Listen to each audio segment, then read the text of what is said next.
Hi friends, ಇವತ್ತು ನಾನು custard powder ಮತ್ತು ಬಾದಾಮಿ ಯೂಸ್ ಮಾಡಿಕೊಂಡು ಒಂದು ತುಂಬಾ ಕೋಲ್ಡ್ ಆಗಿರೋ ಟೇಸ್ಟಿಯಾಗಿರೋ ಒಂದು ಡ್ರಿಂಕ್ಸ್ ರೆಡಿ ಮಾಡ್ತಾಯಿದ್ದೀನಿ.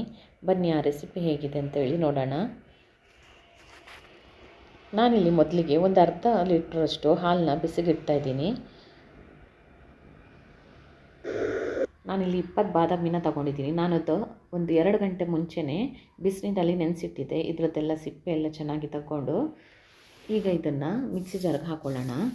ಹಾಕ್ಕೊಂಡು ಇದಕ್ಕೆ 1 ಟೇಬಲ್ ಸ್ಪೂನ್ನಷ್ಟು ನಾನು ಕಸ್ಟರ್ಡ್ ಪೌಡರ್ ಹಾಕ್ಕೋತಾ ಇದ್ದೀನಿ. ನಾನಿಲ್ಲಿ ವೆನಿಲ್ಲಾ ಫ್ಲೇವರ್ದು ಕಸ್ಟರ್ಡ್ ಪೌಡರ್ ತೊಗೊಂಡಿದ್ದೀನಿ.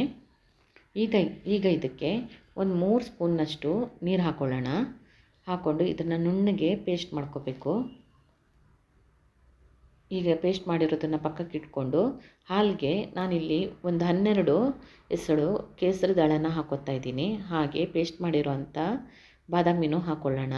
ಹಾಕ್ಕೊಂಡು ಚೆನ್ನಾಗಿ ಒಂದು ಸಲ ಮಿಕ್ಸ್ ಮಾಡಿಕೊಂಡು ಇದು ಸ್ವಲ್ಪ ದಪ್ಪ ಆಗೋವರೆಗೂ ಇದನ್ನು ಕುದಿಸ್ಕೊಳ್ಳೋಣ. ಹಾಗೆ ನಾನೀಗ 4 ಟೇಬಲ್ ಸ್ಪೂನ್ನಷ್ಟು ಸಕ್ಕರೆ ಹಾಕ್ಕೋತೀನಿ. ನೀವು ಬೇಕಿದ್ರೆ ಸಕ್ಕರೆ ಸ್ವೀಟ್ ಒಂಚೂರು ಜಾಸ್ತಿ ಬೇಕಂತಿದ್ರೆ ಒಂದು 5 ಟೇಬಲ್ ಸ್ಪೂನ್ ಹಾಕ್ಕೊಳ್ಳಿ. ನಾನು ಮೀಡಿಯಮ್ ಸ್ವೀಟ್ ಇರಲಿ ಅಂಥೇಳಿ 4 ಟೇಬಲ್ ಸ್ಪೂನಷ್ಟು ಹಾಕ್ಕೊಳ್ತಾ ಇದ್ದೀನಿ. ಹಾಕ್ಕೊಂಡು ಚೆನ್ನಾಗಿ ಮಿಕ್ಸ್ ಮಾಡ್ಕೊಳ್ಳಿ. ಈಗ ಇದನ್ನು ಒಂದು 10 ನಿಮಿಷ ಇದನ್ನು ಕುದಿಯೋದಕ್ಕೆ ಬಿಡಬೇಕು.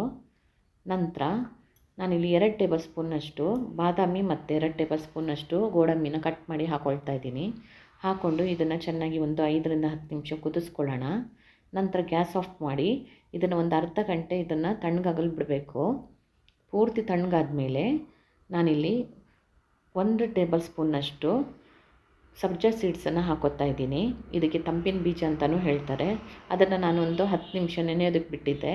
ಅದನ್ನು ಹಾಕ್ಕೊಂಡು ಚೆನ್ನಾಗಿ ಮಿಕ್ಸ್ ಮಾಡ್ಕೊಳ್ಳಿ. ಈಗ ಇದನ್ನು ಒಂದು 2 ಗಂಟೆ ಹೊತ್ತು ಫ್ರಿಜ್ಜಲ್ಲಿ ಇಟ್ಬಿಟ್ಟೋಣ. ನೋಡಿ, ತುಂಬಾ ಕೋಲ್ಡ್ ಆಗಿದೆ. ಈಗ ಇದನ್ನು ಸರ್ವ್ ಮಾಡೋದಕ್ಕೆ ರೆಡಿಯಾಗಿದೆ.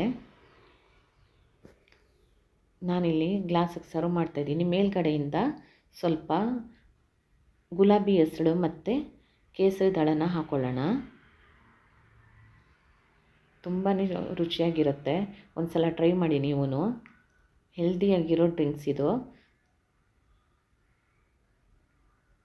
ನೋಡಿ, ಸ್ವಲ್ಪ ಕೇಸರಿ ದಾಳ ಹಾಗೆ ಗುಲಾಬಿ ಹೆಸರನ್ನು ನಾನು ಡ್ರೈ ಮಾಡಿ ಇಟ್ಕೊಂಡಿದ್ದೀನಿ. ಅದನ್ನು ಸ್ವಲ್ಪ ಹಾಕೋತಾ ಇದ್ದೀನಿ. ತುಂಬಾ ಟೇಸ್ಟಿಯಾಗಿ ಬರುತ್ತೆ. ಈ ರೆಸಿಪಿ ನಿಮಗೆಲ್ಲ ಇಷ್ಟ ಆಗಿದ್ರೆ ಈಗಲೇ ಒಂದು ಲೈಕ್ ಮಾಡಿ, ಶೇರ್ ಮಾಡಿ, ಹಾಗೆ ನಮ್ಮ ಚಾನಲ್ನ ಸಬ್ಸ್ಕ್ರೈಬ್ ಮಾಡಿ. Thank you for watching.